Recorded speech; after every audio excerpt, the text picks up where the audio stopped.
everybody, it's Lori, your Pampered Chef Consultant. Wanted to thank you for joining us during this virtual show. Tonight we are going to be doing the beef and broccoli meatballs. This is one of our one-pot meals, which are a great thing for busy families, those that don't like to do dishes, because you only end up with a couple of dishes by the time you're done. They're all quick but healthy meals, so you can get a great dinner on the table in a little bit of time.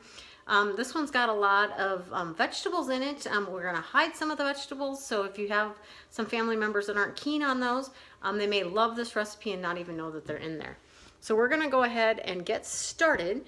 To make the broth for our meatballs tonight, we are actually going to grate up some fresh ginger.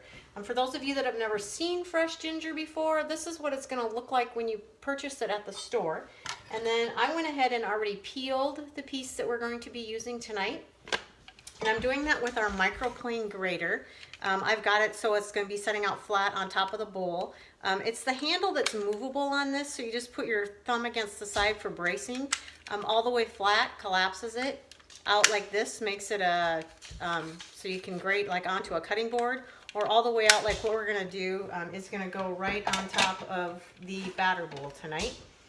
So I'm going to go ahead and put our ginger root right in here. I think I'll go ahead and cut this in half so we can fit it in there better.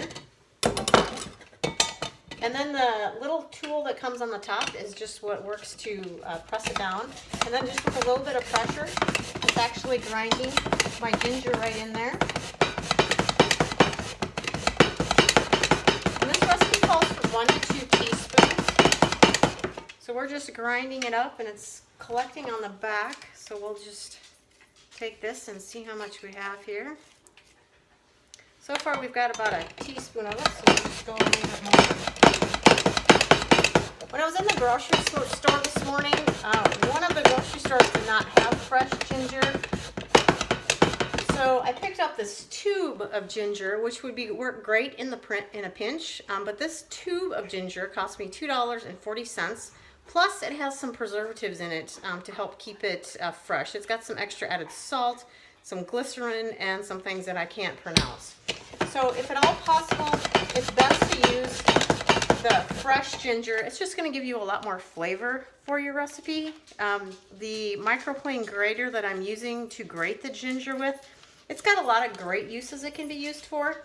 If you love Parmesan cheese, you can use it in making your grating your Parmesan cheese. It also works if you ever have a recipe that calls for a zest of lemon, lime, something. You can use it that way as well. Now we've got our 1 to 2 teaspoons of ginger in there. We're also going to add 1/3 cup of soy sauce, which I have done in one of our easy read measuring cups. They're called that because you actually read the measurements from the inside of the cup, so as you're pouring things into them, it makes it a lot easier to read that. And then to that, we're also adding a 1/3 cup of brown sugar that I have in one of our measuring cups. And then to that, we're also going to add some cloves of garlic. We need 3 cloves of garlic, and these that I have with me today are a little bit on the small side, so I can go ahead and put 2 of those in there at one time. The great thing about the garlic press is you can see I didn't peel the garlic before I put it in there. I just put it in there whole. And with a little bit of a squeeze action, the garlic comes right out of there. Use our knife to scrape that back in there. And then you just have the peelings that you can pull out of there. There is a tool that comes with this that has an end on it that'll peel that. Mine's hiding in the drawer somewhere. I didn't think to pull it out before we started tonight. So we have our 3 cloves of garlic in there as well. The garlic press also works like if you're making a cheese ball and want to add some onion flavor, but you don't want the texture of onion in there. If you'd put that in your through your garlic press, it would help mince it up so you wouldn't have that either. Too bad you guys can't smell on this video, because this is smelling amazing with that fresh ginger and that garlic in there. Oh no, this is going to be awesome. So the next thing that we're going to do, and we have that mixing, I've done that in our small batter bowl, and we're just going to set that aside for a minute because we're going to go ahead and get working on our meatballs next. I have our meatballs started. I've got a half a pound of hamburger in here, and then some of the broccoli is already chopped. We're gonna do a little bit more of that, and I'll show you. I'm using our manual food processor, and this recipe also calls for the green onions. We're gonna use the top for the finished product, but it wants the white parts, so I just put those in there with it as well. The manual food processor is probably one of my favorite products that we have with Pampered Chef. It's just a ratchet motion like this. Don't be afraid to hit it hard, because that's what gets things all chopped up. I have one of these. I keep it in our camper as well. So when we're camping, when we're going to make fresh omelets and things while we're camping, I can chop up all my vegetables and my meats, my ham, bacon, whatever we're doing in here. And then I can set all those things aside, and then I can put up to 12 eggs in the mixture I need for the 12 eggs in here, and it'll blend all of that together as well. So this recipe called for about 6 ounces of broccoli. My kitchen scale kind of went on the fritz, so I just had to guess. So we may have a little more broccoli in here than we need, but I'm going to go ahead and add that. I've got a couple of pieces that are a little big in here, but my family's all right with eating broccoli, so I'm okay with some bigger chunks. And then to that, we're also going to add a beaten egg, and I've done that in our one of our silicone prep bowls. These are great for melting chocolate, to drizzle on top of things. I even like to use them for pouring batter, like into our new mini fluted pan. It's great for doing that. If you've got little ones helping you in the kitchen, they're great for them to use, because they're not going to, if they drop them, they're not going to break. The last thing that we need to add to this is a half a cup of, it calls for planko breadcrumbs. So while I was in the store this morning, the planko breadcrumbs came in a much bigger box, and they were like $3 for the box. And this little can was 99 cents, and it said it was breadcrumbs. So I went ahead and Googled, just out of curiosity, to see what the difference was between the planko and just the regular breadcrumbs. And what I found out is that the planko breadcrumbs don't have the outside crust on them, so they're a lighter color. So those work really well when you're kneading things for a breading and things. But since we're just making meatballs out of this, I decided I'd just go with the regular breadcrumbs. So I went ahead and just purchased those, and we will use those today. And the other thing that we need to add a couple of teaspoons, I believe, 2 tablespoons of this sauce to our meatball mixture to give them a little bit of that flavor as well. So I just use one of our adjustable measuring spoons for that. So now we're just going to mix all of this together. And I don't know any better way to mix up meatballs than to use your finger. Looks to me like I've probably got more than the 6 ounces of broccoli that I'm needing here. Got some big chunks that I'm going to throw out. But we'll get it all put together here. And this recipe, it calls for it to be done in the deep covered baker. Tonight I'm doing it in one of our rock crocks for a couple of different reasons. The things that I love about the rock crocks is that we came out with a slow cooking stand. So like this recipe is done in the microwave. So I can go ahead and get this recipe prepped and cooked now. Never sure exactly quite when my husband's going to be home. So I can go ahead and have this ready. This one goes in the microwave. When it's done in the microwave, then I can throw it onto the slow cooker stand and have it on just warm in there, and it will be ready whenever he gets home from work, that he can eat quick if he's got other things going on that he wants to work on tonight. So that's the main reasoning for me using it in that tonight. And the other thing that I love about the rock crocks is they're dishwasher safe. So I can go ahead and throw it in the dishwasher when we are done, once we've got it all cleaned out. Or if we don't eat it all tonight, I can put all of the leftovers in the refrigerator. I can go ahead and pull the rock crock out of the refrigerator, throw it on top of the stove, in the oven, in the microwave when it's cold, and it's not going to harm it any. So tonight we are using the Dutch oven rock crock. These are something that a lot of people will host a show for, so they can get it for half price. Because when you host a Pampered Chef show, you get items for free, items at half price, and then you also get things at a discount. So it's a great way to get a lot more products stocked into your kitchen. We also need some rice with this recipe. I normally use the long grained rice and use our Pampered Chef rice cooker and cook my rice that way. But this recipe, to get it done quickly, we're going to go ahead and use the regular rice today. And to that we are also going to add, or the minute rice I should say. To this we are going to add, we have 1.5 cups of beef broth that's going to get added to the soy sauce mixture that we made. And I'm just going to finish kind of stirring that all together. That's going to go in with the rice. The rice goes on the bottom, of course.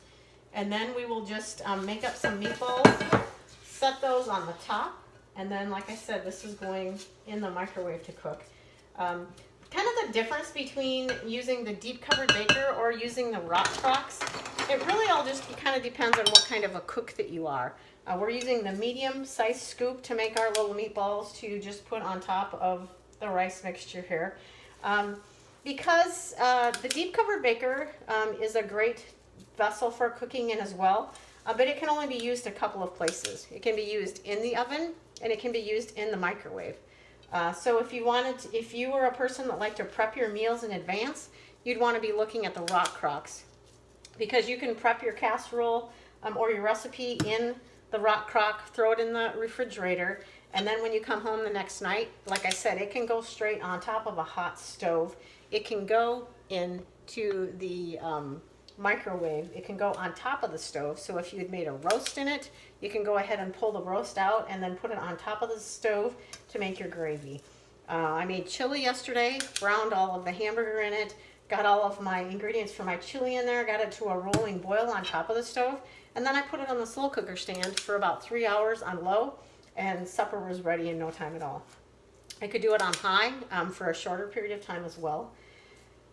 The rock crocks are also safe to be used on the grill, so they're a little more versatile. So if you're a person that mainly just does things in the oven or in the microwave, then you may want to consider one of the deep covered bakers.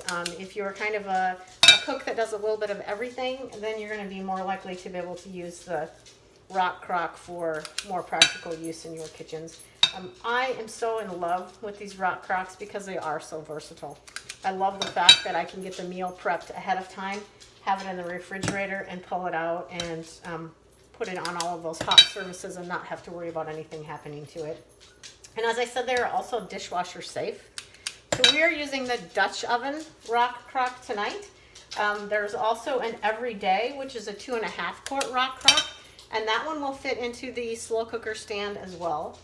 We have a couple other of sizes. We have a 2-quart casserole dish, which you can use if there's only a couple of you in your house, or for a side dish. It works well for those too. There is a 8-quart stock pot that can be used when you need to make large volumes of things. So we've got quite a variety. And then we've got a couple of the rock crocks that are flat stones that can be used like your round cookie sheets. But the great thing about them is they are grill safe, where none of our other stoneware pieces are safe to be used on the grill. So we've got this all ready to go. And now like I said, I used the medium scoop to make my meatballs. And we're going to put the lid on. And this is going to go in the microwave for 9 to 12 minutes. Once it comes out of the microwave, then I'm going to add some snow peas on top of it. We're going to go 10 minutes right in the middle. Whoops. I throw some snow peas on top of it, and then it goes back in the oven for 3 to 5 minutes just to get those kind of tenderized. And then when it comes out of the oven, I'm going to throw some green onion tops on it, and it will be ready to go. So we'll go ahead and get those green onion tops sliced up here while we're waiting for that to cook. We came out with some new shears this fall, Something else I've really found that I love, the best thing about them is they come apart into 2 pieces. So if you're a germaphobe and you like to make sure things are really clean, these would be great for you because you can make sure that you get them taken apart to be used in any manner. The knife that I was using earlier is one of our forged knives that we have with Pampered Chef. They've just enhanced these, changed the style of them a little bit. But anytime you hear someone talk about a forged knife, it means that it's a piece of metal that's pounded into the shape that it's currently in. So it makes it a lot stronger knife. It's going to hold its shape a lot better, and it's going to stay sharper for a longer period of time. So our forged knives, you can purchase some of those as individual pieces, or you can get them with the block. And there's a spot in the block to put these kitchen shears as well. So it's a very practical gift. They're great for those that are getting married. If you have anyone in your family or your friends that's doing a bridal shower, a Pampered Chef bridal shower would be a great way for them to get started off. They can have an awesome start to their kitchen. We also do fundraising with Pampered Chef. The fundraising can be done if you have a kitchen that's in need of new utensils, tools, pots, and pans. We can do the fundraising as a kitchen show, and they can get all of the free products. Or we can do it for profit, and they will make 25% on all of the products that are sold. It's a great fundraiser to do because you don't have to worry about refrigerating anything before you get the products delivered. And it's well known, and a lot of people have a wish list of items that they want, so it's an easy way to do that. So that is all there is to it in putting our beef and broccoli meatballs together. I will put a picture of the done product in the comments below. Feel free to ask any questions or share anything that you would like in the comments below. And I want to thank you for joining us tonight on this virtual show. If you have interest in doing your own show, we can do it as a virtual show like we've done this evening. We can do it as a live show where you invite your friends in. We do this demo together as a group. Or we can do it as a catalog show. So let me know if you have any interest. If this looks like a lot of fun to you and it looked like everything I did was really simple, go ahead and ask me about the business of Pampered Chef, because I would love to help you get started on your own journey. I hope you guys are having a great week, and thanks for joining. We'll talk to you soon.